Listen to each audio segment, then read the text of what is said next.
بسم اللہ الرحمن الرحیم۔ آپ دیکھ رہے ہیں پنجاب رنگ نظارے یوٹیوب چینل۔ تو پیارے پیارے ویورز، آج ہم آپ کو پیر کھارا شریف کی حاضری لگواتے ہیں۔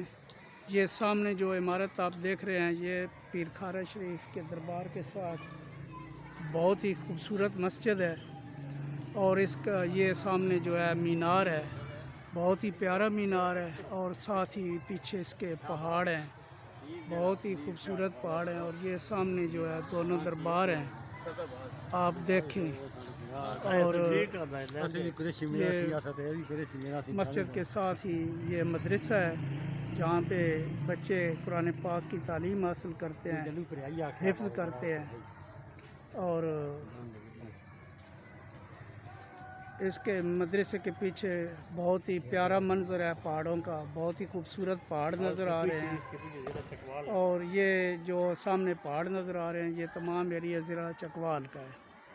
اور یہ دربار شریف بھی چکوال میں واقع ہے، جبکہ یہاں جو زیریں علاقہ ہے یہ جہلم میں ہے، گاؤں بھی جہلم میں واقع ہے۔ آگے آپ کو جناب محترم باسط حسین ندیم صاحب بتاتے ہیں۔ ہاں جی، جہاں پہ ہم کھڑے ہیں یہ ڈسٹرکٹ جہلم کا ایریا ہے، اور جہاں سے آپ کو سامنے کیمرہ مین صاحب دکھا رہے ہیں یہ ڈسٹرکٹ چکوال کا ایریا ہے،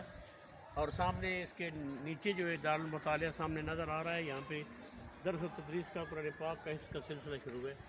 یہ ایفیلیٹڈ ہے پیر کرم شاہ صاحب کے مدرسے سے بیرہ سے، اور یہاں پہ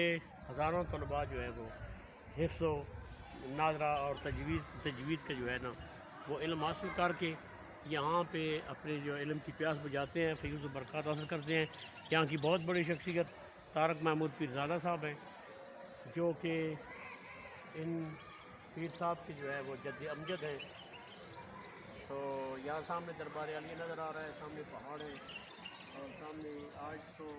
مجھے پہلے سے زیادہ یہاں پہ توسیع نظر آ رہی ہے، اور دن بدن جب سے پیرزادہ صاحب یہاں پہ تشریف لائے ہیں تو دن بدن اس کی توسیع کا سلسلہ، وہ سامنے لنگر خانہ ہے میرے خیال میں، شاید وہ جہاں پہ سب رنگ کی جالی لگی ہوئی ہے، شیلٹر بنا ہوا ہے، اور یہ مہمان خانہ ہے، سامنے لنگر خانہ ہے جہاں پر زائرین کو لنگر پیش کیا جاتا ہے۔ تو قرب و جوار تمام ارد گرد جو ہے آتا کور کیا ہوا ہے، یہ پیر صاحب کی فیض و برکات کی وجہ سے، علم و فضل کی وجہ سے خوبصورتی اور سکون اور کیف کے مناظر جو آپ کو نظر آ رہے ہیں، یہ سب ان کی اللہ کی دین ہے، اور ان کی محنت اور ان کے زہد و تقوی اور عبادت کی وجہ سے۔